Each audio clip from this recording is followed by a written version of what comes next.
10 മണി തൊട്ട് നമുക്ക് അവിടെ സെക്യൂരിറ്റി ഡ്യൂട്ടി എടുക്കാൻ പറ്റുന്ന കാര്യങ്ങളൊന്നുമല്ല. എല്ലാവരും പകല് പണിക്ക് പോകുന്ന ചേട്ടന്മാരൊക്കെ തന്നെയാണ്. ഇത് തന്നെ വേണം വൈകുന്നേരം കോഴിക്കോട് പുറകെ നടക്കാൻ വേണ്ടിയിട്ട്. ഇനി ഒരിക്കലും ആനമതിൽ ചാടി ആന ഇപ്പുറത്തേക്ക് വരാൻ പാടില്ല.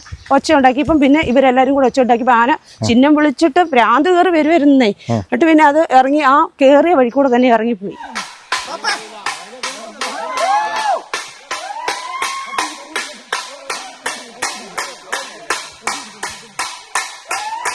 എല്ലാരും കൂടെ ആനനെ ഓടിച്ച് ആന പുഴ പുറത്ത് ചാടിയപ്പോഴേക്കും ഫോറസ്റ്റിന്റെ വണ്ടി എത്തി. ഫോറസ്റ്റിന്റെ വണ്ടി അപ്പോഴാണ് അവിടെ അന്വേഷിച്ചെത്തുന്നത്. ഒന്നെങ്കിൽ പുലി, ഇല്ലെങ്കിൽ കടുവ, ഇല്ലെങ്കിൽ പന്നി എന്നും എന്തിനെങ്കിലുമൊക്കെ സ്വപ്നം കണ്ടിട്ടാണ് കിടക്കുന്നത്. പേടിച്ചിട്ട് പുറത്തിറങ്ങാൻ പോലും പറ്റത്തില്ല, അത്രയ്ക്കും പേടിയാണ്. ഇനി അതുകൊണ്ടും പറ്റുന്നില്ലെന്നവരിൽ ഈ ആനമതിലിന് ഇനി ഉയരം കൂട്ടേണ്ടി വരുന്നുണ്ട്. എന്തായാലും സേഫ് ആകാതിരിക്കാൻ പറ്റില്ല. ഞങ്ങൾക്ക് ഇവിടെ ജീവിക്കണം. ഞങ്ങൾ നികുതി അടയ്ക്കുന്ന പറമ്പിലാണ് ഞങ്ങൾ ജീവിക്കുന്നത്. ആ പറമ്പിൽ കയറി ആനയ്ക്ക് വരണമെങ്കിൽ അത് ഫോറസ്റ്റുകാർ നോക്കേണ്ട കാര്യമാണ്. ആനയ്ക്ക് വേണ്ട ഫോറസ്റ്റുകാർ അവിടെ എന്തുണ്ടാക്കി കൊടുത്താലും മുള ഉണ്ടാക്കി കൊടുക്കും, അവർ പാൽ കൂട്ടും, അവർ എങ്ങനെ വേണം അവരെ വളർത്തിക്കോട്ടെ. നമ്മൾ തമ്മിലുള്ള ഇത്ര വ്യത്യാസത്തിലാണ് ടോമിച്ചേട്ടനും സണ്ണിച്ചേട്ടനും ഒക്കെ രക്ഷപ്പെട്ടത്. അവരുടെ പുറകെ ഇങ്ങനെ ചിഹ്നം വിളിച്ച് ആന ഓടി വരുക. ഇനി ഒരു ആൾക്കാരും ഫോറസ്റ്റുകാരാണെങ്കിലും പഞ്ചായത്തുകാരാണെങ്കിലും വാഗ്ദാനങ്ങൾ കൊണ്ട് ഞങ്ങളുടെ അടുത്തോട്ട് വരണ്ട. പ്രവർത്തിച്ച് കാണിക്കാൻ പറ്റുന്നവർ മാത്രം ഇതിനകത്ത് വന്നാൽ മതി.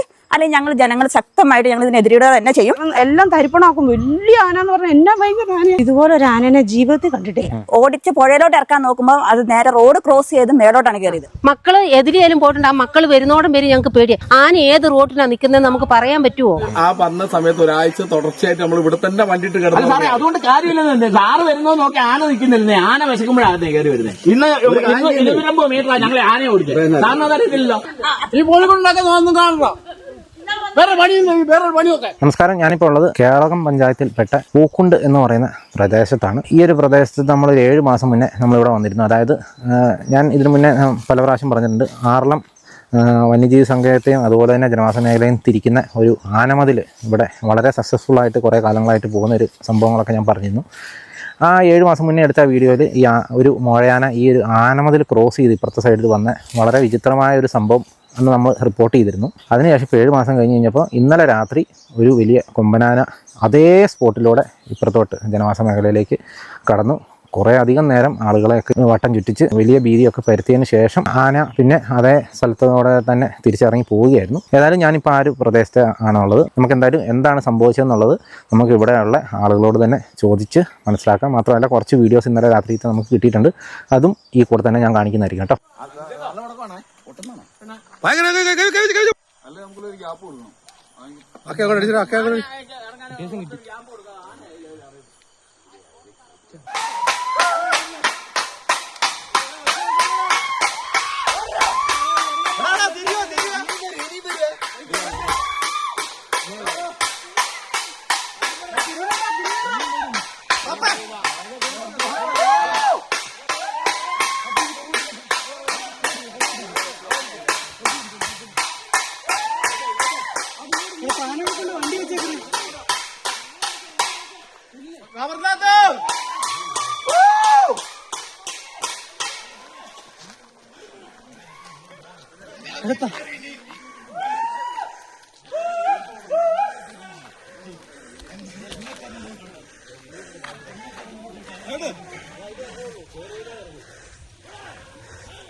നമ്മളിപ്പോൾ ഏതായാലും പൂക്കുണ്ട് പ്രദേശത്താണ്. ഇവിടെ നിങ്ങൾക്ക് ഈ ദൃശ്യങ്ങളിൽ കാണാം. ഇതൊക്കെ ആനമതിലാണ്. ആനമതിലിനെ കുറിച്ച് ഞാൻ പ്രത്യേകിച്ച് എടുത്ത് പറയേണ്ട കാര്യമില്ല. അപ്പോൾ ഈ ആനമതിലും ക്രോസ് ചെയ്താണ് കാട്ടാന ഇങ്ങോട്ട് ഇറങ്ങിയിരിക്കുന്നത്. നമുക്കിവിടെ വരുമ്പോൾ തന്നെ ഉണ്ടോ വാഴയൊക്കെ തെങ്ങൊക്കെ ആന പിടിച്ചിരിക്കുന്നത് നമുക്ക് കാണാം. അതേപോലെ തന്നെ ഇതിൽ കേട്ടോ ആന കയറിയേക്കുന്നത്. അതിലെ അതിൻ്റെ മുകളിൽ കയറാൻ പറ്റുമോ? ഈ ആനമതിലിൻ്റെ മുകളിൽ കയറാൻ പറ്റുമോ? ഇതിൽ നമ്മൾ ആനമതിലിൻ്റെ മുകളിൽ കയറിയിരിക്കുകയാണ്. ആന ഇന്നലെ കയറിയ വശത്താണ് ഞാനിപ്പോൾ നിൽക്കുന്നത്. എനിക്ക് ഇതിൻ്റെ ഹൈറ്റ് നമുക്ക് നോക്കിയാൽ മനസ്സിലാവും. എന്താ ഒരു 6 ഒരു 7-8 അടിയെങ്കിലും ഹൈറ്റുള്ള ഒരു ആനമതിലാണ്. ഈ ആനമതിലും കടന്ന് ആന ഇപ്പുറത്തെത്തിയത് കണ്ടോ. ഇവിടുത്തെ ഈ പായലൊക്കെ മാറി കിടക്കുന്ന ഒരു രംഗമൊക്കെ കാണാം. ഇവിടെ മണ്ണൊക്കെ കിടക്കുന്നതാണ്. ഇതിലെയാണ് ആന ക്രോസ് ചെയ്ത് ഇങ്ങോട്ട് വന്നത്. ഈ പേരെ പിടിച്ച് ഇങ്ങോട്ട് കയറിയെന്നല്ലേ? ഈ പേരെ പിടിച്ചാണ് ആന, ഈ പേരെ പിടുത്തം കിട്ടിയതുകൊണ്ട് ഒറ്റ പിടിച്ചാണ് ആന അങ്ങോട്ട് കയറിയെന്ന് കേട്ടോ. കണ്ടോ, ഇവിടെ പുല്ലൊക്കെ മാറി നിൽക്കുന്ന ഒക്കെ കാണാം. ഇപ്പുറത്ത് ആറളം വന്യജീവി സങ്കേതമാണ്, അവിടുന്നാണ് ആന ഇങ്ങോട്ട് വരുന്നത്. ഇവിടുത്തെ ആനയുടെ ശല്യം ഒരു നിർത്തിയിലാവ് വന്നു കഴിഞ്ഞപ്പോഴാണ് ഈ ആനമതിൽ വന്നത്. ആനമതിൽ വന്നതിന് ശേഷം വലിയ ആശ്വാസം ഈ പ്രദേശത്തുള്ള ആളുകൾക്കുണ്ടായിരുന്നു. ഇത് റിസോർട്ടാ? കഴിഞ്ഞ വർഷം നമ്മൾ വന്നപ്പോൾ ഇതിൻ്റെ പണി തുടങ്ങിയിട്ടുണ്ടായിരുന്നുള്ളൂ, ഇപ്പോഴും പൂർത്തിയായിട്ടില്ല കേട്ടോ. ഇറങ്ങിയതില്ല? ഇറങ്ങിയത് ഇവിടെ കാല് കുത്തിയിട്ട് ആ പിന്നല്ലേ അവിടെ കാല് കുത്തി. അപ്പൊ ഇത് വയറിറങ്ങിയ പാടായി. ഇവിടെ കാല് കുത്തിയിട്ട് ഈ പില്ലറെ ചവിട്ടിപ്പോയി അല്ലേ? കൈ അവിടെ വെച്ചു. എന്നിട്ട് ഒറ്റ ചാട്ടം വരും. ഇത്രയും ചവിട്ടിയും കയറാൻ എളുപ്പമാണ് അല്ലേ? ഇതേ സ്ഥലത്തോടെ തന്നെയാണ് കഴിഞ്ഞ വർഷം ആന, കഴിഞ്ഞ വർഷം അല്ല, ഇപ്പം എത്ര നാളായി കയറിയിട്ട്? 7 മാസമായി. 7 മാസം മുന്നേ ആന കയറിയത് കേട്ടോ. ഇത് ഇന്നലെ ആ ഓടുന്ന കണ്ടൊക്കെ ഏരിയ ഓടുന്നുണ്ട് ആ പറമ്പിൽ കൂടെ. അങ്ങോട്ടാ പോയെ? അങ്ങോട്ടാ പോയത്. എന്തെങ്കിലും കളഞ്ഞുണ്ടോ? ഇല്ല, അങ്ങനെയൊന്നും കൃഷിയൊന്നും നശിപ്പിച്ചിട്ടില്ല. ഇല്ലല്ലേ, കളയാൻ സമയം കിട്ടിയില്ല. അതിന് മുന്നേ നിങ്ങൾ അറിഞ്ഞു? അതിന് മുമ്പ് ആൾക്കാർ കൂടി, ആളുകൾ അറിഞ്ഞില്ലേ? ശബ്ദം കേട്ടോണ്ട്. ഇത് എത്ര മണിയായപ്പോൾ ഇന്നലെ സംഭവം? ഇത് ഇന്നലെ ഒരു 11:30 ആയി. ഇത് കേറിയപ്പോ ഒരു 10:30 എല്ലാവരും അറിഞ്ഞ് അങ്ങനെ ആവുമ്പോഴത്തേക്കും ഒരു 11:30 ആയി. ഇതുണ്ടോ ഈ സാധനം? ഇത് വെള്ളം ഒഴുകി പോകാനായിട്ട് ഇട്ടിരിക്കുന്ന ഒരു കനാലാണ്. ഇതിലാണ് ആന, അതിൻ്റെ അപ്പുറ സൈഡാണ് ചവിട്ടി ഇറങ്ങിയേക്കുന്നത് കേട്ടോ. നോക്കണേ, ആനമതിൽ കടന്നു വരിക എന്ന് പറഞ്ഞു കഴിഞ്ഞാൽ ആനമതിൽ കൊണ്ട് ഇപ്പോൾ ഒരു ഉപകാരമില്ലാത്ത അവസ്ഥയിലേക്ക് കാര്യങ്ങൾ പോകാം കേട്ടോ. ഇന്ന് കയറിയേച്ച് പിന്നെ അങ്ങോട്ട് പോയേ? ഇവിടുന്ന് കേറി അവിടെ ഒരു പ്ലാവെ പിടിച്ച് വിളിക്കായിരുന്നു. അങ്ങോട്ടാ പോയേ? അങ്ങോട്ട്. ഈ പ്ലാവല്ല? പ്ലാവ് കുലുക്കിയിട്ടുണ്ട്. ചക്ക അടക്കുന്നുണ്ടോ? ഇത് കുളിക്കപ്പോഴാണ് നിങ്ങൾ അറിഞ്ഞത്? അവിടെ ഒരു തേക്കിന്റെ ഇത് ഓടിച്ചിട്ടില്ലായിരുന്നോ? തെങ്ങിന്റെ. അപ്പൊ അത് ഓടിക്കുന്ന ശബ്ദം കേട്ടപ്പോ അവര് ലൈറ്റ് എടുത്ത് നോക്കുമ്പോ ആനയുണ്ട്. പിന്നെ നേരെ ആ ഒരു തോട്ടം കണ്ടില്ല, ആ തോടിന്റെ അപ്പുറത്തുള്ളായിരുന്നു. ഇതിലെന്നെ പോയി കയറി അത് റോട്ടിലോട്ട് ചാടി നേരെ ആ പണി ഇതിലെന്നെ പോയി. ഇങ്ങനെ ഇതിലെന്നെ പോയി. രാത്രി വലിയ കാണാമായിരുന്നല്ലേ ആന? ഇത് നടന്ന് ഇറങ്ങി കാണും അല്ലേ? ഇതിലൂടെ അത്യാവശ്യം ഒരു ട്രെയിനിന്റെ വലുപ്പമുണ്ട് കേട്ടോ. അപ്പൊ ആന സുഖമായിട്ട് ചാടി കിടന്നതാണ്. അത് ഇങ്ങോട്ട് പോയേ? നേരെ റോട്ടിലോട്ട് ചാടി. ആ റോട്ടിലോട്ട്. അതെന്ന് പറഞ്ഞാൽ ശരിക്കും ചെട്ടിയമ്പറം പോകുന്ന റോഡല്ലേ? ഒരു സൈഡ് എല്ലാം വന്യജീവി സങ്കേതത്തിന്റെ പ്രദേശങ്ങളാണ്. ഇത്ര എല്ലാം ജനവാസ മേഖലയാണ് കേട്ടോ. ഇവിടെ കയറി ഹൈറ്റൊക്കെ കുറവുണ്ട്. ഇങ്ങനെ റോഡിലേക്ക് കയറി അല്ലേ? അങ്ങനെ ഈ റോഡിലേക്കാണ് ആന കയറിയത്. എന്നിട്ട് പിന്നെ അങ്ങോട്ട് പോയേ? പണിയിൽ അവിടുന്ന് ഒച്ച വെച്ചപ്പോ അങ്ങോട്ട് പോകാൻ പറ്റാത്തോണ്ട് നേരെ മലയിലോട്ട് കയറി. 1 മണിക്കൂറോളം ഇത് അവിടെ തന്നെ നിന്നു. ഇതിന്റെ മുകളിലേക്ക് കയറിയോ? അതിന്റെ മുകളിലോട്ട് പോയി. ഉന്നതിയുണ്ട്. ഒരു ലൈറ്റിംഗ് ആണ്. അങ്ങോട്ട് പോകണ്ട, ഇവിടെ നിൽക്ക്. അങ്ങോട്ട് കുറച്ചുകൂടെ അടുത്തല്ല, തിരിഞ്ഞ് അങ്ങോട്ട് പോവാ. അങ്ങോട്ട് പുറകോട്ട് മേലോട്ട് കയറിയ കിട്ടൂലടാ. ഞാൻ കാണുന്നുണ്ടേ. ആ അത് കേറിക്കോളടാ. കേറിയ പണിയാവും നേരെ. ഇത് വളയഞ്ചാൽ ഉന്നതിയുടെ അടുത്താണ് ആന.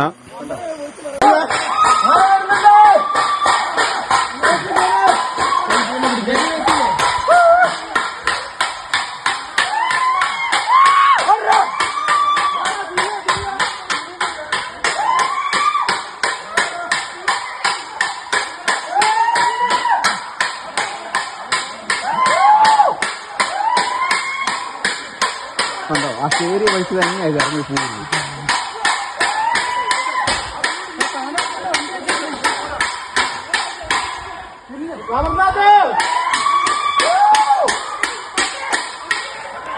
വാർഡ് മെമ്പറും വൈസ് പ്രസിഡന്റുമായ BCBക്ക് പോയേക്കണം. അല്ലെങ്കിൽ സാറിന്റെ ഉത്തരവാദിത്തത്തിൽ ഈ എസ്റ്റിമേറ്റ് കിട്ടാൻ 6 കൊല്ലം കഴിഞ്ഞ് നിങ്ങൾ പറയും. നമ്മുടെ വിഷയം ഇപ്പോഴത്തെ കാര്യത്തിൽ ഒരു പരിഹാരം അല്ല. ഇനി ഒരു മനുഷ്യജീവിതം പാസ്സായിട്ടുണ്ട് പഞ്ചായത്തിൽ. 3.5 ലക്ഷം രൂപയുടെ പഞ്ചായത്തിൽ പാസ്സായിട്ടുണ്ട്. ഞാനേ പറഞ്ഞ ഫുൾ ടൈം ഇവിടെ ആളിടാൻ ഫുൾ ടൈം നല്ല ആന ഇവിടെ കയറാൻ പാടില്ല. ഹാഫ് ടൈമോ എന്നുള്ളതല്ല, ആന ഇവിടെ കയറാൻ പാടില്ല. നമ്മൾ നൈറ്റ് പെട്രോൾ നൈറ്റ് പെട്രോളിംഗ് പറഞ്ഞാൽ നിങ്ങൾ ഇതിലേക്കൂടെ വന്ന് തലയും കാണിച്ചിട്ട് പോയ ആന നിങ്ങൾ ആ പറഞ്ഞ സമയത്ത് ഒരാഴ്ച തുടർച്ചയായിട്ട് നമ്മൾ ഇവിടെ തന്നെ വണ്ടിയിട്ട് അല്ല കിടന്നു. സാറേ, അതുകൊണ്ട് കാര്യമില്ലെന്ന്. സാറ് വരുന്നോ നോക്കി ആന നിൽക്കുന്നില്ലേ? ആന വിശക്കുമ്പോഴാണ് കയറി വരുന്നത്. ഇന്ന് 250 മീറ്ററാണ് ഞങ്ങളെ ആനയെ ഓടിച്ചത്. സാറിന് അതറിയത്തില്ലല്ലോ. 250 മീറ്റർ ആന ഞങ്ങളെ ഓടിച്ചു. 500 വേറെ ഏക്കർ സ്ഥലം തെളിച്ചിട്ട് വല്ല ആനയ്ക്ക് വല്ല തീറ്റ ഉണ്ടാക്കി കൊടുക്കുക. അവരുടെ കുഞ്ഞുങ്ങളെ അവര് നോക്കട്ടെ. തീറ്റ കൊടുക്കുക, വളർത്തുക, മുള കൊടുത്താലും കുഴപ്പമില്ല. നിങ്ങൾ സാധനം പിടിക്കണ്ട. 1-ാം ക്ലാസ് പോലെ തിരക്കോട്ടിൽ പോട്ടേർമി തിരക്കുന്ന മനുഷ്യന് കൊടുക്കുക. ഒറ്റ ആന ഇവിടെ കയറിയല്ല, ഇവിടെ ഒറ്റ ആന ഇല്ലായിരുന്നു. അതൊരു നിങ്ങൾ മക്കളെ നിങ്ങളൊന്ന് കണ്ണോടെ തെറ്റാൻ മതി. ചെയ്യേണ്ടതൊക്കെ ചെയ്ത് ആന ഒറ്റ ആന ഇവിടെ വന്ന ആന അതുപോലെ തിരിച്ച് കുടവ് കയറും. കൊടയിൽ ഒരു ജില്ലയിൽ തന്നെ എത്രയാ തോക്കുള്ളൂ പോരാതെ ഏറുകന്നു. ഇത് RRPക്ക് പോലും കൈ പിടിക്കാന്നല്ലാണ്ട് വെടിവെക്കാനോ ആനയുടെ ദേഹത്ത് വിളിക്കാനോ പറ്റത്തില്ല.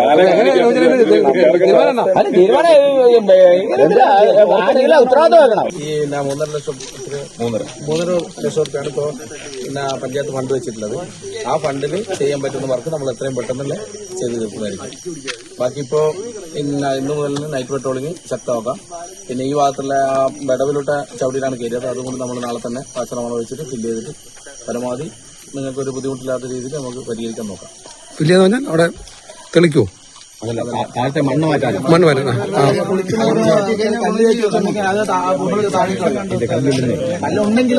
എന്നിട്ട് നേരെ മുകളിലേക്ക് കയറിയില്ലേ? ആന ഓടി ഈ റോഡിന്റെ ഇങ്ങോട്ട് വന്ന് ഇങ്ങോട്ടേക്ക് അവിടുന്ന് ആ കാണുന്ന ഉന്നതിയിൽ നിന്ന് ആളുകൾ ബഹളം വെച്ച് കഴിഞ്ഞപ്പോൾ ആന ഇങ്ങോട്ട് കയറിയിട്ട് ഇതിലേ കയറിയല്ലേ? അതിലെ ഇങ്ങനെ മുകളിലേക്ക് ഇതിൻ്റെ മുകളിലേക്ക് കയറിപ്പോയെന്ന് പറഞ്ഞാൽ. എന്നിട്ട് അവസാനം ഫോറസ്റ്റുകാർ പറക്കം പൊട്ടിച്ച് കഴിഞ്ഞപ്പോൾ പിന്നെ ഇറങ്ങി തിരിച്ചു വന്ന് ഇതേ റോട്ടിൽ കൂടെ തന്നെ പോയി കാണും അല്ലേ? എന്നിട്ട് ഇതിലെ തന്നെ പോയി നമ്മളിപ്പോൾ കണ്ട ഇറങ്ങിയെന്ന് പറഞ്ഞ സ്ഥലത്ത് പോയി ആന ഇറങ്ങുമായിരിക്കും കേട്ടോ. അപ്പോൾ ഏതായാലും നമ്മൾ ആ ഒരു പ്രദേശത്താണുള്ളത്. ഇന്നലെ രാത്രി ഈ വഴിക്കൂടെയൊക്കെ ആന ഓടിയതാണ്. അപ്പോൾ ഈ ഒരു സംഭവത്തിന് ദൃക്സാക്ഷിയായിട്ടുള്ള നമ്മൾ ആ കണ്ട ആ വീഡിയോയിലൊക്കെ വലിയ ഒച്ചപ്പാടും ബഹളമൊക്കെ ഉണ്ടാക്കുന്ന പാട്ട് കൊട്ടുന്ന ആ ചേച്ചിയാണിത്. ചേച്ചിയുടെ പേരെങ്ങനെയാ? എൻ്റെ പേര് ജിൻസി. ഇന്നലെ എത്ര മണിയായപ്പോഴായി സംഭവം? ഒരു 10:45 ആന അവിടെ നമ്മുടെ അപ്പുറത്തെ പറമ്പിൽ വന്നിട്ട് പിന്നെ ഒച്ച ഉണ്ടാക്കിയത്. അങ്ങനെ അവരെ അപ്പുറത്തെ വീട്ടുകാരെ അറിഞ്ഞപ്പോഴാണ് ഞങ്ങൾ ലൈറ്റ് ഇട്ട് നോക്കുമ്പോൾ ആനേനെ കണ്ടതും. പിന്നെ ഒച്ച ഇട്ട് കഴിഞ്ഞപ്പോഴേക്കും ആന നമ്മുടെ ഈ പറമ്പിലോട്ട് കയറി. ഈ പറമ്പ് നിറയെ കവങ്ങും കശുമാവും എല്ലാം ആയിരിക്കുന്നല്ലേ. അതുകൊണ്ട് പിന്നെ ഞാൻ വീടിന്റെ മണ്ടേ കയറിയിട്ട് കിട്ടിയ പാത്രം വെച്ച് കൊട്ടി കൊട്ടി കൊട്ടി കാറി കൂവി. ആന എന്നപ്പോഴേക്കും അവിടെ നിന്ന് ഇങ്ങോട്ട് പോന്നു. ആദ്യം ചേച്ചിയാണ് കണ്ടേ? അല്ല, അപ്പുറത്തെ വീട്ടിലെ ചേച്ചിയും ചേട്ടനും കൂടെ കണ്ടു. അത് കഴിഞ്ഞിട്ട് നമ്മുടെ പറമ്പിലോട്ട് വന്ന പിന്നെയാണ് ഞങ്ങൾ ഒച്ചപ്പാടുണ്ടാക്കുന്നത്. കാരണം എല്ലാം തരിപ്പണമാക്കും. വലിയ ആന എന്ന് പറഞ്ഞാൽ എന്നാ ഭയങ്കര ആനയാ. ഞങ്ങൾ ഇതുപോലെ ഒരു ആനേനെ ജീവിതത്തിൽ കണ്ടിട്ടില്ല. കഴിഞ്ഞ പ്രാവശ്യം വന്നത് മോഴയാന, ഈ പ്രാവശ്യം കൊമ്പുള്ള വലിയ ആന. പിന്നെ 10 ചേട്ടന്മാരും പിള്ളേരും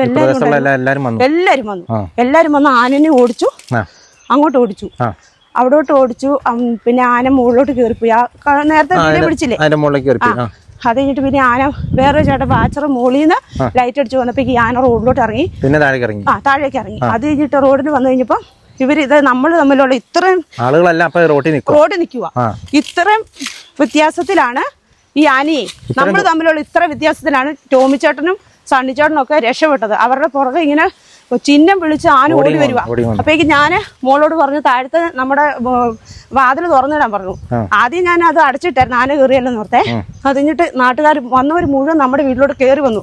ആന എന്നിട്ട് ആ റോഡിൽ നമ്മുടെ ഫ്രണ്ടിൽ വീടിന്റെ അവിടെ വന്നിട്ട് ആ കാണുന്നേ അത് അവിടെ നിന്ന് പിടിക്കാം. ആന എന്നിട്ട് പിന്നെ ഒച്ച ഉണ്ടാക്കിയപ്പം പിന്നെ ഇവരെല്ലാരും കൂടെ ഒച്ച ഉണ്ടാക്കിയപ്പോ ആന ചിഹ്നം വിളിച്ചിട്ട് ഭ്രാന്ത് കയറി വരുന്നേ. എന്നിട്ട് പിന്നെ അത് ഇറങ്ങി ആ കേറിയ വഴി കൂടെ തന്നെ ഇറങ്ങിപ്പോയി. ഞങ്ങള് 3 മണിയായപ്പോഴാണ് പിന്നെ കയറി കിടക്കാൻ പോകും.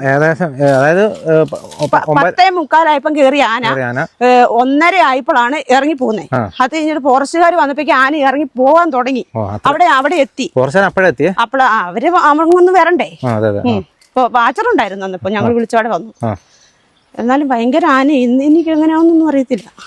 ഇതിപ്പോ 7 മാസം മുന്നേ ഇതേപോലെ അതന്നെ ഇന്നലെ നമ്മളിവിടുന്ന് അതേ കൂടെ തന്നെ കയറി. രാവിലെ ചക്കയും പറിച്ച് ആന അത് കഴിക്കാൻ വേണ്ടി വന്നതാണ്. പക്ഷെങ്കിൽ കുറച്ച് കഴിയുമ്പോ നമ്മുടെ ആദായം എല്ലാം കളയൂലേ. ഭയങ്കര ആനയാന്നേ. പിള്ളേര് ചെരുപ്പെടുക്ക് ഊരിയിട്ടാണ് ഓടുന്നത്. തട്ടി വീണാൽ ഉറപ്പായിട്ട് 2-3 എണ്ണത്തിന് കഥ കഴിഞ്ഞാൽ. അതുമാതിരി ആന ചിഹ്നം വിളിച്ച് വലിയ ആന പോകുന്ന കണ്ടിട്ട് ആന ഓടി വന്നപ്പോ ഒരു ബോള് പോലുണ്ടേ, വാലും പൊക്കി. പിന്നെ എന്നെ പറയണ്ട ചിഹ്നം വിളിച്ചിട്ടാ വരുന്നത്. അതുമാതിരി ഇനിയിപ്പോ അപ്പുറത്ത് ആദ്യം കണ്ട ചേച്ചിയൊക്കെ അവിടെയുണ്ട്, അങ്ങോട്ട് ചെല്ലും. ഞാനേ അണ്ടി പറിക്കൊണ്ടിരിക്കുകയാണ്. ശരി, എല്ലാം പറക്കി എടുക്കുവല്ല. ഇനിയിപ്പോ ആന വരാതിരിക്കാൻ വേണ്ടി തോട്ടിയും കൊണ്ട് പറിച്ച്. അതായത് ഈ ചേച്ചി പറഞ്ഞ എന്നാന്ന് വെച്ച് കഴിഞ്ഞാല് ഈ ആനമതിലിന്റെ ഇവിടെ നിന്നിട്ട് ആന തുമ്പിക്കായി എത്തിപ്പിടിച്ച് ഈ കശുവണ്ടിയൊക്കെ പറിക്കുന്നുണ്ട് കേട്ടോ. അപ്പൊ അതുകൊണ്ട് ഇതിലുള്ളതൊക്കെ തോട്ടി വെച്ച് പറിച്ചെടുക്കുവാന്ന് പറഞ്ഞത്. ഇവിടെ നിന്നിട്ട് ആന ഈ കശുവണ്ടി കിടക്കുന്ന കശുവണ്ടിയൊക്കെ പറിച്ചെടുക്കും കേട്ടോ. അതുകൊണ്ട് ഇത് ഫുള്ള് പറിച്ചെടുത്തു. കശുവണ്ടി സീസൺ ആയതുകൊണ്ട് അല്ലേ? അതുകൊണ്ട് ആന വരുന്നേ. ആനയല്ല മലാനും എല്ലാം വരുന്നുണ്ട്. പക്ഷെ പട്ടി ആന വന്നു കഴിഞ്ഞിട്ട് കുരച്ചിട്ടില്ല. പട്ടിക്ക് പേടി ആനേനെ. അതെ അതെ അതെ, അത് തന്നെയാണ് ചേച്ചി പറഞ്ഞ കാര്യമാണ്. ഇപ്പം ഇന്നലെ നടന്ന ആ സംഭവം കേട്ടോ ചേച്ചി. വീട് കേൾക്കുമ്പോൾ തന്നെ പേടിയാകുന്നല്ലേ. അപ്പം ഏതായാലും നമുക്ക് അടുത്ത ആൾക്കാരോടൊന്ന് ചോദിക്കാം. ഇവിടെ വരെ വന്നല്ലേ? ഇവിടം വരെ വന്നു കേട്ടോ. ഇതാണ് ഈ ചേച്ചിയുടെ വീട്. ഇവിടം വരെ നമ്മൾ കണ്ട റോഡ് ഓടി ഇവിടെ വരെ വന്നല്ലേ? എല്ലാരും വീട്ടിലോട്ട് കയറി പോയി. അപ്പം അവിടെ ആനയെ ഓടിക്കാനായിട്ട് കൂടിയ 10-30 പേരും ഓടി ഇങ്ങോട്ട് കയറി. വീട്ടിനകത്തോട്ട് കയറി. ആ രംഗമൊക്കെ നമുക്കപ്പോൾ ചിന്തിക്കാൻ പോലും പറ്റില്ല. ഭയങ്കര അവസ്ഥയായിരിക്കും. ഏതായാലും ഇവിടെ വേറെ ആളുകൾ കൂടിയിട്ടുണ്ട്. അവരോടും കൂടെ ചോദിക്കാം. ഏതായാലും ആനയെ നേരിട്ട് കണ്ട ആളുകളാണ്. ചേച്ചിയുടെ പേര് എങ്ങനെയാണ്? എന്റെ പേര് രമ്യ എന്നാണ്. ഇതായി തൊട്ടടുത്ത വീട്ടിലെയാണ്. ഞാൻ ഇന്നലെ ഒരു 10 ആയപ്പോഴാണ് നമ്മുടെ വീട്ടിലെ ലൈറ്റ് ഓഫ് ചെയ്യുന്നത്. അത് കഴിഞ്ഞപ്പോൾ തൊട്ടടുത്ത വീട്ടിൽ ബസ് സ്റ്റാൻഡിന്റെ വീട്ടിൽ പട്ടി കുറയ്ക്കുന്ന കേട്ട് ഞാൻ അവരെ വാട്സപ്പ്, നമുക്ക് ഇവിടെ ഒരു റേഞ്ച് ഇല്ല. ഇതാണ് നമ്മുടെ നാട്ടിൽ ഏറ്റവും ഇത്. BSNL ഇല്ല, ജിയോയ്ക്ക് ഒന്നും റേഞ്ച് ഇല്ല. എല്ലാവരും കേരള വിഷന്റെ വൈഫൈ എടുത്തിട്ടാണ് നമ്മൾ ഇവിടെ ജീവിക്കുന്നത് തന്നെ. വൈഫൈയിൽ വാട്സപ്പ് കോൾ ചെയ്ത് തൊട്ടടുത്ത വീട്ടിലെ ചേച്ചിനെ വിളിച്ചപ്പോൾ ചേച്ചി പറയുന്നത് എടി വന്നിട്ടുണ്ട്, നമ്മൾ താഴത്തെ പറമ്പിലുണ്ടെന്ന്. ലൈറ്റ് ഇട്ട് വീട്ടിലെ ആളെയും വിളിച്ച് നമ്മൾ പുറത്തിറങ്ങി നോക്കുമ്പോൾ താഴത്തെ തോട്ടത്തിൽ നിൽക്കുകയാണ്. തെങ്ങിന്റെ കൈയും വലിച്ചു പറിച്ചുകൊണ്ടാണ് നിൽക്കുന്നത്. അങ്ങനെ എല്ലാവരും കൂടെ വാട്സപ്പിലാണ് പരസ്പരം എല്ലാവരും കൂടെ കോൺടാക്ട് ചെയ്യുന്നത്. അങ്ങനെ ഓടി വന്ന് നോക്കുമ്പോൾ ഉണ്ട് ഇതിങ്ങനെ നീങ്ങി അങ്ങോട്ട് പോയി ഓടിച്ച് പുഴയിലോട്ട് ഇറക്കാൻ നോക്കുമ്പോൾ അത് നേരെ റോഡ് ക്രോസ് ചെയ്ത് മേലോട്ടാണ് കയറിയത്. ക്രോസ് ചെയ്ത് റോഡ്. അപ്പൊ കുറെ പേര് എന്താ പറയാ പാത്രം കൊട്ടുക, ബഹളം ഉണ്ടാക്കുക, ഇതൊക്കെ ചെയ്യുന്നുണ്ട്. പക്ഷെ പണ്ടത്തെ രീതിയൊന്നും ഇപ്പത്തെ കൊമ്പമാനിക്കൊന്നും ഒരു ഇത് ആവശ്യമില്ല. ഒന്നിനകത്ത് അവർക്കൊരു കാര്യവും ഇല്ല. അങ്ങനെ നാട്ടുകാരെല്ലാം കൂടെ ഈ പൂക്കുണ്ട് ജംഗ്ഷനിലുള്ള എല്ലാ മനുഷ്യന്മാരും ഇവിടെ എത്തുന്ന ആ സമയം കൊണ്ട് എല്ലാവരും കൂടെ ആനനെ ഓടിച്ച് ആന പുറത്ത് ചാടിയപ്പോഴേക്കും ഫോറസ്റ്റിന്റെ വണ്ടി എത്തി. ഫോറസ്റ്റിന്റെ വണ്ടി അപ്പോഴാണ് അവിടെ അന്വേഷിച്ച് എത്തുന്നത്. അപ്പൊ കഴിഞ്ഞ മെയ്യിൽ ഇവിടെ ഒന്ന് ആന കയറി എന്താ പറയാ പാർട്ടിക്കൽ ഷായിച്ചേട്ടായുടെ മിറ്റത്ത് വരെ വന്നിരുന്നു. അപ്പൊ അന്ന് എടുത്ത സമയത്ത് അവര് പറഞ്ഞത് 1 മാസം കൊണ്ട് പെൻസിലിംഗ് ചെയ്ത് നിങ്ങൾക്ക് ഉള്ള സംരക്ഷണം നൽകുമെന്ന് ഫോറസ്റ്റുകാർ നമുക്ക് ഉറപ്പ് തന്നിരുന്നു. അന്ന് പറഞ്ഞിരുന്നു 1 മാസം കൊണ്ട്. ഇപ്പൊ 1 വർഷം ആകാൻ പോവാണ്. ഇന്നലെ അവര് പറയുന്നത് ഞങ്ങൾ എന്തായാലും പെൻസിലിംഗ് ചെയ്ത് തരും എന്ന് മാത്രമാണ്. ഇനി ഒരാൾക്കാരും ഫോറസ്റ്റുകാരാണെങ്കിലും പഞ്ചായത്തുകാരാണെങ്കിലും വാഗ്ദാനങ്ങൾ കൊണ്ട് ഞങ്ങളുടെ അടുത്തോട്ട് വരണ്ട. പ്രവർത്തിച്ച് കാണിക്കാൻ പറ്റുന്നവർ മാത്രം ഇതിനകത്ത് വന്നാൽ മതി. അല്ലെങ്കിൽ ഞങ്ങൾ ജനങ്ങൾ ശക്തമായിട്ട് ഞങ്ങൾ ഇതിനെതിരിടുക തന്നെ ചെയ്യും. കാരണം ഞങ്ങൾക്ക് ജീവിക്കണം. ഞങ്ങൾ നികുതി അടയ്ക്കുന്ന പറമ്പിലാണ് ഞങ്ങൾ ജീവിക്കുന്നത്. ആ പറമ്പിൽ കയറി ആനയ്ക്ക് വരണമെങ്കിൽ അത് ഫോറസ്റ്റുകാർ നോക്കേണ്ട കാര്യമാണ്. ആനയ്ക്ക് വേണ്ട ഫോറസ്റ്റുകാർ അവിടെ എന്തുണ്ടാക്കി കൊടുത്താലും എന്താ പറയുക, അവർ മുള ഉണ്ടാക്കി കൊടുക്കും, അവർ പാല് കൂട്ടും, അവർ എങ്ങനെ വേണ്ട അവരെ വളർത്തിക്കോട്ടെ, അത് അവരുടെതാണ്. ഞങ്ങളുടെ സ്വത്തിന് സംരക്ഷണം നൽകേണ്ടത് ഞങ്ങളുടെ മൗലിക അവകാശമാണത്. സാധാരണക്കാരെ ഞങ്ങളുടെ മൗലിക അവകാശമാണ് ഞങ്ങളുടെ സ്വത്തിനും ഞങ്ങളുടെ ജീവനും സംരക്ഷണം തരിക എന്നുള്ളത്. ആനമതിൽ വന്നതിന് ശേഷം ശരിക്കും പറഞ്ഞാൽ ആനമതിൽ 2018 വന്നതിന് ശേഷം ഞങ്ങൾ നല്ല രീതിയിൽ പോയിക്കൊണ്ടിരുന്നത്. ഇപ്പൊ കഴിഞ്ഞ വർഷമാണ് ആനമതിൽ ഭേദിച്ച് ആന അകത്ത് കയറാൻ തുടങ്ങിയിരിക്കുന്നത്. അപ്പൊ ഒന്നെങ്കിൽ അവർ ആനമതിന് ഉയരം കൂട്ടിത്തരണം, അല്ലെങ്കിൽ പെൻസിലിംഗിൽ കൂടെ ഇപ്പൊ ഒരു താൽക്കാലിക സംരക്ഷണങ്ങൾ അവർ തന്നേ പറ്റുള്ളൂ. അതിനെന്ത് വേണമെങ്കിലും ഞങ്ങൾ എവിടെ വരെ പോകണമെങ്കിലും ഞങ്ങൾ മുമ്പോട്ട് പോകാൻ ഞങ്ങൾ ജനങ്ങൾ ഒന്നിച്ചുണ്ടാവും. കാരണം ഞങ്ങൾ ഇന്നലെ രാത്രിയിൽ ആ റോഡിന് വരുന്ന വണ്ടിക്കാരെയും ഈ റോഡിന് വരുന്ന വണ്ടിക്കാരെയും വിളിച്ച് നമ്മൾ നിർത്തിക്കൊണ്ട് നിൽക്കുവാണ്. നിങ്ങൾ പോകരുതേ എന്നും പറഞ്ഞ് നമുക്ക് എന്തായാലും മാച്ച്മാരുടെ ഡ്യൂട്ടി എടുക്കാൻ ഞങ്ങൾക്ക് പറ്റില്ല. രാത്രി ഞങ്ങളുടെ വീട്ടിൽ സ്വസ്ഥമായിട്ട് കിടന്നിറങ്ങണം. രാവിലെ അവർ പറയുന്നത് വെച്ചാൽ രാവിലെ റബ്ബർ വെട്ടിയാൽ മതി. രാത്രി റബ്ബർ വെട്ടിയാലേ പാല് കിട്ടുള്ളൂ എന്ന് അറിയാത്ത ഫോറസ്റ്റുകാരൊക്കെ ഉണ്ടെങ്കിൽ പറഞ്ഞിട്ട് കാര്യമില്ലല്ലോ. പ്ലാവ് വെട്ടിക്കളയാം, മാവ് വെട്ടിക്കളയാന്നൊക്കെ അവർ പറഞ്ഞാൽ നമ്മളെപ്പോലെ ഉള്ളവർ 2-3 മാസത്തെ ജീവിത മാർഗമാണ് ഈ പ്ലാവും മാവും എല്ലാം. അതുകൊണ്ട് ഞങ്ങളെ സംബന്ധിച്ച് ഇതിന്റെ തീരുമാനം അവർ ഉണ്ടാക്കി തന്നേ പറ്റുള്ളൂ. ഇന്ന് ഇവിടുത്തെ നാട്ടിലെ എല്ലാ ചേട്ടന്മാരും പഞ്ചായത്ത് പ്രസിഡന്റിനെ കാണാൻ പോയേക്കാണ്. ആരും ഇവിടെ ഇല്ല. ഇത് എവിടം വരെ മുമ്പോട്ട് പോകാൻ പറ്റുമോ അത് ഞങ്ങൾ മുമ്പോട്ട് പോയിക്കൊണ്ടിരിക്കും. ഇനി അതിനാരും ഒരു എക്സ്ക്യൂസും പറഞ്ഞുകൊണ്ട് ഇങ്ങോട്ട് വരണ്ട. അതിന് ഇന്നലെ 2 ചേട്ടന്മാർ ഒരു സണ്ണിച്ചാൻ അറിയാവുന്നൊരു സണ്ണിച്ചാൻ ഇങ്ങോട്ട് മാറിയ ഇതിലാണ് മറ്റു ചേട്ടന്മാർ രക്ഷപ്പെടുക. അല്ലെങ്കിൽ ഒരു 4-5 ബോഡി ഇന്നലെ ഈ റോഡ് ഇവിടെ വീണ് കിടന്നായിരുന്നാണ്. അവരാരും സമാധാനം പറയാൻ വരുമോ? അപ്പൊ ഇവിടെ റീത്തും കൊണ്ടും വന്ന് ഒരു 10 ലക്ഷം രൂപയും തന്നിട്ടുണ്ടെങ്കിൽ ആ കുടുംബത്തിന് ഉത്തരവാദിത്തം തീരുവില്ലല്ലോ. ഇവരുടെ 10 ലക്ഷം കൊണ്ട് ആർക്ക് എന്ത് ജീവിക്കാനാണ് ഇന്നത്തെ കാലത്ത്? ഒന്നും നടക്കുന്ന കാര്യമല്ല. ഇവർക്ക് ലക്ഷങ്ങളും വേണ്ട, ഒന്നും വേണ്ട. നമ്മുടെ പറമ്പിലോട്ട് ആന കയറാണ്ടുള്ള സുരക്ഷിതത്വം ഇവരാക്കി തരാം. കടുവ ഇപ്പൊ കഴിഞ്ഞൊരു മുമ്പത്തെ ആഴ്ച ചെട്ടിയമ്പറമ്പ് വരെ കടുവ വന്നു. റബ്ബർ വെട്ടാൻ പോയവര് കണ്ടു. ഈ കടുവ, പുലി, ആനയൊക്കെ കാട്ടിലെ ജീവികളാന്നേ. അവിടെ നിൽക്കട്ടെ, അവരെ അവിടെ സംരക്ഷിക്കട്ടെ. അവര് ഇതിന് ഇപ്പുറത്തോട്ട് കടന്നു വരട്ടെ. ഞങ്ങൾ അങ്ങോട്ട് പോകുന്നില്ലല്ലോ. ജസ്റ്റ് പോയിട്ട് ഒരു വിറകെടുക്കാൻ പോലെ അവർ സമ്മതിക്കുവോ? ഇല്ലല്ലോ. പുഴ പോയി ഒരു മീൻ പിടിക്കാൻ സമ്മതിക്കുവോ? ഒന്നും അവർക്ക് പറ്റൂലല്ലോ. ഫോറസ്റ്റ് അവരുടേതാണ്. അതെ, ഈ ചേച്ചിക്ക് പനിയായിട്ട് കിടന്നുകൊണ്ടാണ്. ഇപ്പൊ ചേച്ചി ഇന്നലെ കാർ കൂവ് ചേച്ചിക്ക് സൗണ്ട് പോലും ഇല്ലാണ്ടായി. കാരണം വെച്ചാൽ ഫോണിൽ കൂടെ എല്ലാവരും കാറ് വിളിക്കണം, ഓടി വായോ ആന നിക്കുന്നേന്നും പറഞ്ഞിട്ട്. ഈ ആന എവിടെയുണ്ടെന്ന് കാണാണ്ട് പറ്റുമോ? നേരെ മുമ്പിലാണ് ആന നിൽക്കുന്നത്, ഒരു വലിയൊരു കൊമ്പനാന, ഒറ്റ കൊമ്പനാണ് താനും. അപ്പൊ അതുകൊണ്ടുള്ള തീരുമാനം എല്ലാവരും ആക്കി തരിക. ഇതിനുള്ള തീരുമാനം ആവുന്നോടം വരെ ഞങ്ങൾ മുമ്പോട്ട് തന്നെയായിരിക്കും. ഇന്ന് രാവിലെ ആന വന്നിട്ടുണ്ട്. ഈ ആന ഇന്ന് വൈകുന്നേരം വരുന്ന ഉറപ്പാണ്. 10 മണി തൊട്ട് നമുക്ക് അവിടെ സെക്യൂരിറ്റി ഡ്യൂട്ടി എടുക്കാൻ പറ്റുന്ന കാര്യങ്ങളൊന്നും അല്ലല്ലോ. എല്ലാവരും പകല് പണിക്ക് പോകുന്ന ചേട്ടന്മാരൊക്കെ തന്നെയാണ്. ഇത് തന്നെ വേണം വൈകുന്നേരം ഈ കോവിക്കോട് പുറകെ നടക്കാൻ വേണ്ടിയിട്ട്. അതുകൊണ്ട് അതിന്റെ ആവശ്യം തന്നെ നമുക്ക് തീരുമാനം ഉണ്ടാക്കി തന്നേ പറ്റുള്ളൂ. പഞ്ചായത്തായാലും ശരി, ഫോറസ്റ്റ് ആണ് ശരി, ആരായാലും കുഴപ്പമില്ല. ആര് ഭരിച്ചാലും ഞങ്ങൾക്ക് കുഴപ്പമില്ല. ഞങ്ങൾക്ക് ഞങ്ങളുടെ ജീവനും സ്വത്തിനും ഞങ്ങൾക്ക് ഇത് സുരക്ഷിതത്വം തരിക. അത്രേ പറയാനുള്ളൂ ഇതിനകത്ത്. ചേച്ചിയുടെ പേരെങ്ങനെയാ? ബിജി. ഫോറസ്റ്റുമാർ ഇന്നലെ വന്നിട്ടും കഴിഞ്ഞ പ്രാവശ്യം ഞങ്ങളുടെ വീട്ടിൽ ആന കയറിയപ്പോഴും വന്നപ്പം പറഞ്ഞു ചക്ക പറിച്ചു കള, മാങ്ങ പറിച്ചു. ഞങ്ങൾ എന്നാ തിന്നും? ഈ ചക്കയും മാങ്ങയെല്ലാം പറിച്ചു കളഞ്ഞിട്ടുണ്ട്. ഞങ്ങൾ കൂലിപ്പണി എടുത്ത് ജീവിക്കുന്നവരല്ലേ. അവര് പറയുന്നവര് ഞങ്ങൾക്ക് ചെയ്യാൻ പറ്റുമോ? പിള്ളേരും എല്ലാവരും കൂടി ആനയുടെ പുറകെ പോകുന്നത്. ഫോറസ്റ്റുമാര് ആന പോയി കഴിഞ്ഞാണ് അവര് വരുന്നത്. അങ്ങനെയാണ് നാട്ടുകാരെല്ലാം കൂടി അവരെ തടഞ്ഞു വെച്ചത്. ഞങ്ങൾക്ക് കാര്യത്തിന് തീരുമാനം ഉണ്ടാക്കിയിട്ട് പോയാൽ മതിയെന്ന്. ഇനി ഞങ്ങൾക്ക് ഉറങ്ങാൻ പറ്റുമോ? എന്ത് സൗണ്ട് കേട്ടാലും ഞങ്ങൾക്ക് പേടിയാ. ആനയാന്നും പറഞ്ഞുകൊണ്ട് രാത്രി ഉറക്കമില്ല. ഇനി മക്കള് എതിരെയാലും പോയിട്ടുണ്ട്. ആ മക്കള് വരുന്നോടം പേര് ഞങ്ങൾക്ക് പേടിയാ. ഇന്ന് എന്റെ കൊച്ചിനെ കൊണ്ടുവിടുന്ന മൂത്തവൻ വരുന്നോടം പേര് ഞങ്ങൾക്ക് ഇനി പേടിയാ. ആന ഏത് റോട്ടിനാ നിൽക്കുന്നത് നമുക്ക് പറയാൻ പറ്റുമോ? പറ്റിയല്ലോ. ഞങ്ങളുടെ കാര്യത്തിന് എന്തെങ്കിലും ഒരു തീരുമാനമാക്കണം. അവരവിടെ അന്ന് വീട്ടിൽ വന്ന് ആന മുറ്റത്ത് വന്നപ്പോൾ അവര് പറഞ്ഞായിരുന്നു 1 മാസം കൊണ്ട് പെൻസിലിങ് ചെയ്ത് തരാന്ന്. അവര് ചെയ്തില്ലല്ലോ. ഇനിയിപ്പോ അവര് മാർച്ച് 30 വരെയാ പറഞ്ഞിരിക്കുന്നത്. അവര് ചെയ്തു തരുവോ? ഞങ്ങൾക്ക് ജീവിക്കണ്ട. ഇന്നലെ 2 ചേട്ടന്മാരുടെ മുമ്പിൽ ആന പോയത്. അവരെങ്ങനെ രക്ഷപ്പെട്ടെന്നറിയാവോ? ദൈവാനുഗ്രഹം ഉള്ളതും കൊണ്ട് രക്ഷപ്പെട്ടതാ. ചേട്ടാ പേരെങ്ങനെയായിരുന്നു? എൻ്റെ പേര് ദേവസ്യ. രാത്രി ഭയങ്കര സംഭവമായിരുന്നല്ലേ? ഭയങ്കര സംഭവം എന്ന് പറഞ്ഞാൽ 10:45-11 കൂടിയിട്ട് ആന കയറി മതിരി ചാടിക്കിടന്ന് വന്നു.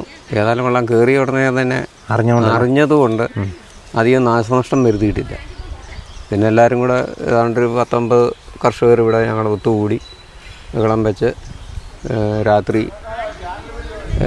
ഒരു 3/4 മണിക്കൂർ കഴിഞ്ഞപ്പോഴത്തേനും വനം വകുപ്പിൻ്റെ RRT ടീം വന്നു. അവർ വന്ന് പടക്കവും പൊട്ടിച്ച് ലൈറ്റ് പിടിച്ച് വെച്ച് ഞങ്ങളെല്ലാവരും കൂടെ കൂടി ആനയെ ഇറക്കി. ആന ഓക്കെ. എന്തായാലും ഒരു 3-4 മണിക്കൂറത്തെ അല്ലേ? ഇത് കഴിഞ്ഞ വർഷം ഇപ്പോൾ 7 മാസം മുന്നേ മഴ കയറി. ഇപ്പോൾ രണ്ടാമത് ഇപ്പോൾ വേറെ ആന ആ സ്പോട്ടിൽ തന്നെ അതേ സ്ഥലത്തോടെ തന്നെയാണ് ആന കയറിയിരിക്കുന്നത്. അത്രയും ഹൈറ്റ് ആന കയറാൻ അവിടെ ആ പേരെ പിടിച്ച് കയറിയാന്ന് ഇപ്പം എൻ്റെ അടുത്ത് പേരെ പിടിച്ച് കയറിയിട്ടൊന്നുമില്ല. പേരെ പിടിച്ച് ആന കയറിയിട്ടുണ്ടെങ്കിൽ ആ പേരെ നിൽക്കുകയല്ല, അങ്ങനെ നിൽക്കുകയല്ല. പേരെ പിടിച്ച് അത് നമ്മുടെ ഒരു കണക്ക്. അത്രയും ഹൈറ്റിൽ ആന കയറണമെങ്കിൽ അതിലും ഹൈറ്റ് കുറഞ്ഞ സ്ഥലം ഇപ്പുറത്തും അപ്പുറത്തൊക്കെ ഉണ്ടല്ലോ. ഉണ്ട്. പക്ഷെ ഇവിടെ അതിനെ പിടുത്തം കിട്ടുന്നത് എന്ന് തോന്നുന്നു. ഈ മതിലിൻ്റെ ഉള്ളിൽ അതിൻ്റെ കൈ കടത്തി ആ മതിലിൻ്റെ ഉള്ളിൽ തുമ്പിക്കൈയും കൂടെ കൂട്ടി പിടുത്തം മതിലെ കിട്ടുന്നുണ്ട്. മറ്റുള്ളിടത്ത് അതുപോലെ പിടുത്തം കിട്ടുന്നില്ലെന്ന് തോന്നുന്നു. വേറെ മറ്റുള്ളിടത്ത് കയറാൻ പരിശ്രമിക്കുന്നുണ്ട്, അവിടെ അത് കയറാൻ സാധിക്കുന്നില്ല. പക്ഷേ ഇവിടെ കൃത്യമായിട്ട് അത് കയറി. അതുപോലെ തന്നെ ഒരു 4-5 മീറ്റർ അപ്പുറത്ത് നിന്നാണ് അത് ഇറങ്ങിയും പോയിരിക്കുന്നു. ഇറങ്ങാൻ കുറച്ച് പാടുപെട്ടാണ് ഇറങ്ങി. കുറച്ച് സമയം കൊണ്ടാണ് ഇറങ്ങിയത്. ഞങ്ങളെല്ലാം നോക്കി നിൽക്കുക. രാത്രിത്തെ ഉറക്കം ശരിക്കും പോയില്ലേ? കഴിഞ്ഞ രാത്രി തികച്ച് ഉറക്കം പോയി. വേറെ ആനയുണ്ടായിരുന്നു, ഈ പുഴയിലുണ്ടായിരുന്നു. നേരം വെളുക്കപ്പോൾ ഒരു തള്ളയാനയും കുട്ടി ഈ പുഴയിലുണ്ട്. അവർ RRTയുടെ 2-3 പേര് ഇവിടെ കാവലുണ്ടായിരുന്നു. അവർ രാത്രി 3-3:30 ആയപ്പം വീണ്ടും പടക്കം പൊട്ടിച്ച് അതിനെ അകത്തി നിർത്തി. അത് ഈ മതിലിൻ്റെ സൈഡിലോട്ട് കയറി വന്നായിരുന്നു. പിന്നെ അവർ ഓടിച്ചു വിട്ടു. നേരം വെളുത്തപ്പോഴത്തേനും അത് കാട് കയറിപ്പോയി. ഇനിയിപ്പോൾ എന്താ പഞ്ചായത്തുകാർ പിന്നെ ഇവിടെ ആയിട്ട് തന്നെ ഒരു 3.5 ലക്ഷം രൂപ പിന്നെ എമൗണ്ട് വകകൊള്ളിച്ചിട്ടുണ്ട്. അത് ഉടനെ തന്നെ ഏതാണ്ട് മാർച്ച് 31 മുമ്പായിട്ട് ആ വർക്ക് പെൻസിൽ ഇതിന്റെ മതിലിന്റെ മുകളിൽ കൂടെ ഹാങ് പെൻസിൽ പിന്നെ അത് 2 ലൈൻ ഉണ്ടാവും അല്ലേ? അത് 2 ലൈൻ ഉണ്ടാവും. 2 ലൈനും ഉണ്ടാവും. അതിന് ഒരു ക്രോസും ഉണ്ടാവും. അതിങ്ങനെ മുന്നോട്ട് അങ്ങോട്ട് മുൻപോട്ട് ചാഞ്ഞ് മനസ്സിലായി. അപ്പൊ ആന തന്നെയല്ല, പുലിയോ അങ്ങനത്തെ സാധനങ്ങളോ കടുവയോ പുലിയോ വല്ലതും വന്നിട്ടുണ്ടല്ലോ. പുലിക്കൊക്കെ താഴത്തെ ആ കനാല് പൊത്തിന്റെ അകത്തോടൊക്കെ കടന്നു പോരാ. അങ്ങനെ ഉള്ളൊരു പ്രതിരോധം തീർത്ത് തരാമെന്നൊക്കെ അവർ പറഞ്ഞിട്ടുണ്ട്. ഇതൊക്കെ ഇങ്ങനത്തെ സംഭവങ്ങളുടെ ചില ലൂപ്പുകളാണല്ലേ ഈ കാണുന്നത്. കാണുന്നു. അതെ. അതായത് ആനമതിലും 100% സേഫ് അല്ല. ഇനി അതുകൊണ്ടും പറ്റുന്നില്ലെന്ന് വരില്ല. ഈ ആനമതിലിന് ഇനി ഉയരം കൂട്ടേണ്ടി വരും. എന്തായാലും ഇത് സേഫ് ആകാതിരിക്കാൻ പറ്റില്ല. ഞങ്ങൾക്ക് ഇവിടെ ജീവിക്കണ്ടേ. ഇത് തികഞ്ഞ ജനവാസ മേഖലയല്ലേ? തികഞ്ഞ ജനവാസ മേഖല. ഞങ്ങളിവിടെ 60-70 വർഷമായിട്ട് ജീവിക്കുന്ന കർഷകരാണ് ഞങ്ങളുടെ അച്ഛന്മാർ മുതൽ ഞങ്ങളിങ്ങനെ തലമുറകളായിട്ട് കടന്നു പോയിക്കൊണ്ടിരിക്കുന്നു.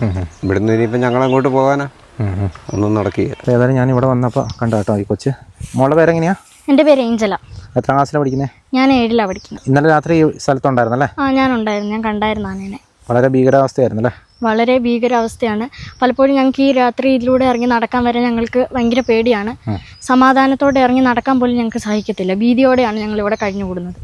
ഞങ്ങളുടെ അപ്പൂപ്പന്മാരായിട്ട് ഉണ്ടാക്കിയിട്ട് ഈ ഭൂമി ആനയ്ക്കും പന്നിക്കും കയറി വിളയാടാനുള്ളതല്ല. ഞങ്ങൾക്കിവിടെ മനസ്സമാധാനത്തോടെ ജീവിക്കണം. എനിക്കിത്രേ പറയാനുള്ളൂ. ഇനി ഒരിക്കലും ആനമതിൽ ചാടി ആന ഇപ്പുറത്തേക്ക് വരാൻ പാടില്ല. അതിന് ഒരു കർശന നടപടി സർക്കാർ സ്വീകരിച്ചേ മതിയാവും. ഫെൻസിങ് ഇടണം. ഞങ്ങൾക്കിവിടെ സമാധാനത്തോടെ ജീവിക്കണം. രാത്രിയിൽ എങ്ങനെയാണ് ഞങ്ങൾ സമാധാനത്തോടെ ഈ റോട്ടിലേക്കൊക്കെ ഇറങ്ങി ഒന്ന് നടക്കുക? ഞങ്ങൾക്ക് അത്രയ്ക്കും പേടിയാണ്. നിങ്ങൾക്കൊക്കെ പിള്ളേർക്കൊക്കെ മുറ്റത്ത് ഇറങ്ങാൻ പോലും പേടിയാണ്. ഒന്നെങ്കിൽ പുലി, ഇല്ലെങ്കിൽ കടുവ, ഇല്ലെങ്കിൽ പന്നി. എന്തിനെങ്കിലുമൊക്കെ സ്വപ്നം കണ്ടിട്ടാണ് കിടക്കുന്നത്, പേടിച്ചിട്ട് പുറത്തിറങ്ങാൻ പോലും പറ്റത്തില്ല. അത്രയ്ക്കും പേടിയാണ് ഇതുങ്ങളെയൊക്കെ കുറിച്ച് ഓർക്കുമ്പോൾ തന്നെ. അപ്പോൾ നമ്മളേതായാലും അവർ പറയുന്ന കാര്യങ്ങളൊക്കെ നമ്മൾ കേട്ടു. വളരെ ഭീകരമായ ഒരു അവസ്ഥയായിരുന്നു. ഒരു കാട്ടാന ഇതുപോലെ ജനവാസ മേഖലയിൽ, അതും ആളുകൾക്ക് അത്ര പരിചയമില്ലാത്ത ഒരു സംഭവം ആയതുകൊണ്ട് തന്നെ, അതായത് ആന ഇറങ്ങി വലിയ ശീലമൊന്നും ഇല്ലാത്ത ആളുകൾ പെട്ടെന്ന് ആനയുടെ മുമ്പിലേക്ക് വരുമ്പോൾ ഉള്ള ബുദ്ധിമുട്ടൊക്കെ ഇവർ നേരിട്ടു. ഒത്തിരി ആളുകൾ കൂടി പാട്ടയൊക്കെ കൊട്ടി, സ്ത്രീകളടക്കം പാട്ടയും ഒക്കെ കൊട്ടി ഒച്ചയൊക്കെ ഉണ്ടാക്കി വലിയ ബഹളവും കാര്യങ്ങളൊക്കെ ആയിരുന്നു. നിങ്ങളിപ്പോൾ ആ വീഡിയോയിലൊക്കെ കണ്ടു. ഏതായാലും ഏറെ നേരത്തെ ബഹളത്തിന് ശേഷം ആന അതേ വഴി കൂടെ തന്നെ ഇറങ്ങി പോവുകയായിരുന്നു. ആന കയറി വന്ന ആ ഒരു സ്ഥലവും ആ ഒരു ആനമതിലിൻ്റെ പ്രദേശവും അതുപോലെ തന്നെ ഇറങ്ങിപ്പോയ സ്ഥലമൊക്കെ നമ്മൾ കണ്ടതാണ്. അപ്പോൾ നമ്മൾ ആലോചിക്കണം, ആനമതിലിനും ഇപ്പോൾ ഒരു ലൂപ്പ് ഹോള്, അതായത് അതിൻ്റെ ഒരു ഡ്രോബാക്കാണ് നമ്മളിപ്പോൾ, അതിൻ്റെ ഒരു ഡീമെറിറ്റാണ് നമ്മളിപ്പോൾ ആ കാണുന്നത്. ആനമതിലാണ് ഏറ്റവും സേഫ് എന്ന് കരുതിക്കൊണ്ടിരുന്നൊരു സംഭവമാണ്. പക്ഷേ അതിനും ചില പാകപ്പിഴകളുണ്ട്. അപ്പോൾ ആ ചേട്ടൻ പറഞ്ഞ സജഷൻസ് നമ്മൾ കേട്ടു. അതിൻ്റെ മുകളിൽ കൂടെ ഫെൻസിങ് ചെയ്യാനായിട്ട് ഉള്ള ഇതൊക്കെ പഞ്ചായത്ത് ശ്രമിക്കുന്നുണ്ട്, അല്ലെങ്കിൽ ഫണ്ട് വെക്കുന്നുണ്ടെന്നുള്ള രീതിയിലൊക്കെ നമ്മൾ കേട്ടു. അപ്പോൾ ഇനി വരും ദിവസങ്ങളിൽ നമുക്കറിയാൻ പറ്റുള്ളൂ അതൊക്കെ ചെയ്യുമോ ഇല്ലയോ എന്നുള്ളത്. ചെയ്തു കഴിഞ്ഞാൽ മാത്രമേ ഈ പ്രദേശത്തുള്ള ആളുകൾക്ക് സമാധാനമായിട്ട് ഇനി ജീവിക്കാൻ പറ്റുള്ളൂ. കാരണം ഒത്തിരി വർഷം ആ കാട്ടാനയെ കൊണ്ട് പൊറുതിമുട്ടിയ ഒരു പ്രദേശമായിരുന്നു. അവർക്ക് ഇങ്ങനെ 2018 ആനമതിൽ വന്നതിന് ശേഷം അവരെല്ലാവരും വളരെ സമാധാനത്തോടെ ഇവിടെ ജീവിക്കുമായിരുന്നു. ഇതൊക്കെ നമ്മൾ ആ 7 മാസം മുന്നുള്ള എപ്പിസോഡിൽ ഇതെല്ലാം കൃത്യമായിട്ട് പറഞ്ഞാണ്. അപ്പോൾ അതിനുശേഷം ഇപ്പോൾ പെട്ടെന്ന് ആന ഇല്ലാതിരുന്നിട്ട് പെട്ടെന്ന് ആന അങ്ങ് വന്നു കഴിഞ്ഞപ്പോഴത്തേക്കും എല്ലാവർക്കും വലിയ ബുദ്ധിമുട്ടാണ് കേട്ടോ.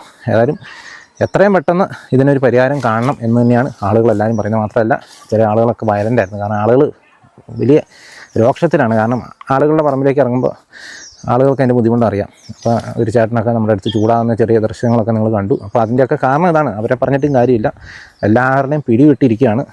ആന മാത്രമേ ഇങ്ങോട്ട് ഇറങ്ങാതിരുന്നുള്ളൂ. മറ്റ് ജീവികൾ, അതായത് കടുവയും പുലിയും ഒക്കെ ഇപ്പോൾ ഈ ചെട്ടിയാമ്പറമ്പ്, അടയ്ക്കാത്തോട്, ശാന്തിഗിരി, രാമച്ചി അങ്ങനെ പ്രദേശങ്ങളിലൊക്കെ ഇപ്പോൾ പതിവായിട്ടിരിക്കുന്ന ഒരു കാഴ്ചയാണുള്ളത്. ഏതായാലും ആന ഈ മതിൽ ചാടി കിടക്കുന്ന ഒരു സംഭവം അവിടെ പുതിയതായിട്ട് റിപ്പോർട്ട് ചെയ്തിരിക്കുകയാണ്. എത്രയും പെട്ടെന്ന് ഒരു പരിഹാരം കാണണം എന്ന് തന്നെയാണ് ആളുകളുടെയൊക്കെ ഒരാവശ്യം കേട്ടോ. ഏതായാലും ഇത്രയൊക്കെയാണ് നമുക്ക് ഈ വീഡിയോയിൽ കാണിക്കുന്നത്. അപ്പോൾ വീണ്ടും മറ്റൊരു ദിവസം മറ്റൊരു എപ്പിസോഡുമായി വീണ്ടും കാണാം.